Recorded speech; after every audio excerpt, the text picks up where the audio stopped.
El arte y la cultura son necesarios porque son la máxima expresión del ser humano y de la sociedad. Si no hubiera arte, no seríamos nada, no tendríamos pasado, no habría historia y, por tanto, tampoco futuro. Es necesario el arte por una enorme multiplicidad de razones, porque permite distraernos, porque permite educarnos, porque permite gozar del sentido de la belleza, que es un valor que la sociedad pretende matar por este camino consumista y frívolo y alienante, pero que es indispensable para su existencia como sociedad que pretenda la felicidad. La importancia para una sociedad que busca avanzar es la de tener personas formadas que sepan pensar, para lo cual es imprescindible tener sentido crítico, algo que solo proporciona la cultura. Dentro de esta necesidad, el libro es uno de los pilares que explica lo que somos. El libro nos ayuda a tener un juicio propio, a crecer como seres pensantes. El libro es un material inagotable de sabiduría y de búsqueda de la belleza.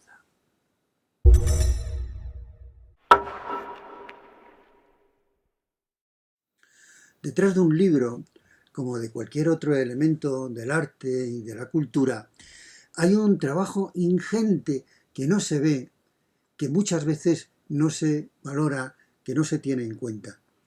En primer lugar, el origen de todo, el que corresponde al que hace el autor. Después de su idea, a la que tiene que dar muchas vueltas, viene un trabajo de seguir leyendo, de escritura, de corrección.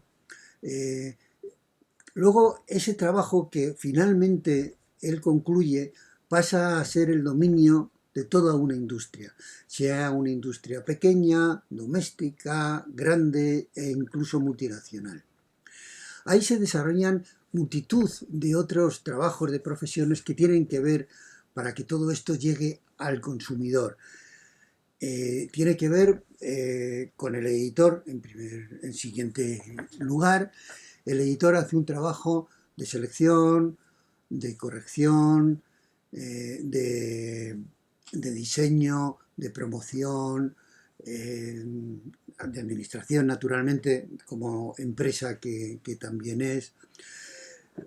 Luego hay el trabajo de imprentas, de la imprenta que lleva a cabo el libro en papel, de las web, de las páginas web, que ya están completando esa difusión de ese elemento que es el libro, distribuidores, en el caso del papel también, de las librerías, que es el último extremo, el que facilita el material al cliente. Y fijaros la cantidad de elementos que tienen que ver con lo que al final uno coge, hay detrás de lo que cuando coge un libro, ¿no? Y el trabajo del novelista, que es el que fundamentalmente yo desarrollo, o de confeccionar un libro de relatos, o hacer un libro periodístico, pues se lleva muchos meses, incluso años de elaboración, ¿no? Cuando alguien toma en sus manos un libro no tiene en cuenta todo eso, pero ahí está. Es del mismo modo que cuando cogemos unas manzanas un envase de plástico, ¡ah, qué asco!, del estante de un súper, no nos estamos dando cuenta, a veces no valoramos todo el trabajo que hay previo para llegar a ese momento.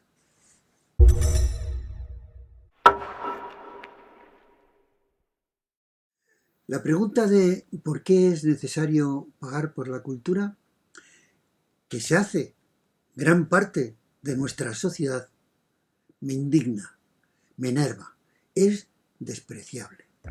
Esa pregunta,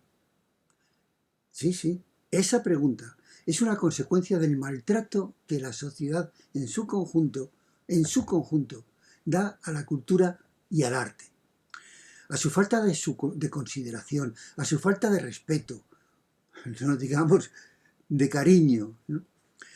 Por mucho que se le aplauda a veces a la cultura y al arte, que se la vanaglorie, que se la enaltezca, incluso que se sirva de ella, luego viene la pregunta de Marras: ¿cómo se puede poner en cuestión que el trabajo de la cultura merece una valoración económica? ¿Es que los creadores no somos personas que requerimos de todo lo que los demás también requieren? Hombre, es que los creadores, es que no hacemos un servicio, no cumplimos con un trabajo y no damos un producto al final. Y además algunos planteamientos que corren reivindicando la cultura gratuita, además de negar el valor de la cultura, lo que hacen es exclusivamente menospreciarla. No, señores, claro que vale la cultura, claro que hay que pagarla, claro que hay que tener una consideración por ella, claro que además hay que difundirla, claro que además debería tener un puesto que de ninguna manera tiene. Naturalmente que los escritores no debiéramos ser esos productos multiplicados por cero, como diría Simpson, que somos. No, claro que sí, claro que es necesario pagar por la cultura.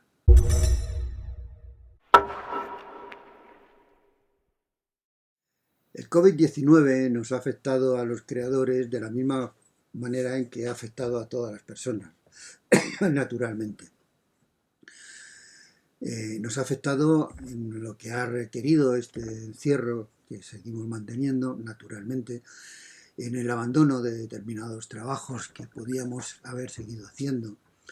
En fin, pero afecta de una manera especial a la cultura, a lo que podemos llamar la industria del arte y de la cultura, porque es un sector que, a diferencia de otros, pende de un hilo muy fino, muy especialmente penden de un hilo muy fino la vida de los creadores. Los que hay, muchos de ellos tienen una situación de privilegio. Ellos van a poder seguir porque tienen recursos, porque tienen posibilidades, pero esa es una estricta minoría del sector del arte y de la cultura. La gran mayoría, la absolutamente mayoría, viven, si acaso, al día. Desde luego que haciendo otros trabajos para poder mantenerse, porque vivir de la mierda y de la cultura no es vivir. Y en esa situación, ¿qué les va a suponer esta crisis? Pues no lo sé, ni me atrevo a imaginarlo. Yo creo en ese mínimo vital del que se habla, yo creo en eso de la renta básica, y me parece que los creadores son precisamente uno de los sectores que más precisan de esa consideración, de ese proyecto. Para ellos seguramente es esencial que se ponga en marcha. Y ahora, con la pandemia, la necesidad se ha vuelto imprescindible.